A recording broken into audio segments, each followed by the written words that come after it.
క్రమశిక్షణ రాహిత్యం వల్ల అధఃపాతాళానికి పడిపోయిన క్రికెటర్ వినోద్ కాంబ్లీ సచిన్ టెండూల్కర్ స్థాయికి చేరుకోగల సత్తా ఉన్న ఆటగాడిగా గుర్తింపు తెచ్చుకున్న ఈ ముంబై బ్యాటర్ కెరియర్తో పాటు వ్యక్తిగత జీవితంలోనూ విఫలమయ్యాడు.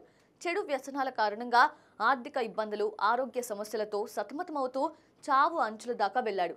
ఇటీవల వినోద్ కాంబ్లీ పరిస్థితి మరింత దయనీయంగా మారగా 1983 వన్డే వరల్డ్ కప్ విన్నింగ్ జట్టులోని దిగ్గజాలు అతడికి సాయం చేసేందుకు ముందుకొచ్చారు.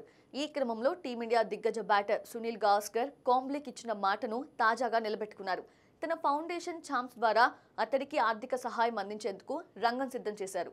గవాస్కర్కు చెందిన ఛాంప్స్ కాంబ్లీ బతికి ఉన్నంతకాలం నెల 30,000 రూపాయల ఆర్థిక సాయం అందించబోతోంది. అంతేకాదు వైద్య అవసరాల నిమిత్తం ఏడాదికి మరో 30,000 అదనంగా ఇవ్వనుంది. కాగా కాంబ్లీ గురించి సునీల్ గవాస్కర్ గతంలో మాట్లాడుతూ 1983 విన్నింగ్ జట్టు యువ ఆటగాళ్ల పరిస్థితిని ఎప్పటికప్పుడు గమనిస్తూ ఉంటుంది. వాళ్ళు మాకు మనుమల లాంటి వాళ్ళు, ఇంకొంతమంది వయసు దృష్ట్యా మాకు కుమారులు లాంటివారు. అందుకే వారి పట్ల మాకు మమకారం ఉండటం సహజం. వారి పట్ల మా ప్రేమకు సాయం అనే పదం వాడటం సరికాదు. వినోద్ కాంబ్లీని మేము జాగ్రత్తగా చూసుకుంటాం. అతడిని కాపాడుకోవాల్సిన బాధ్యత మాపై ఉంది. కష్టాల్లో ఉన్న క్రికెటర్స్ ని చూసి నవ్వే రకం కాదు మేము. మాకు తోచిన రీతిలో వారికి సహాయపడటమే మా ముందున్న కర్తవ్యం అని పేర్కొన్నారు.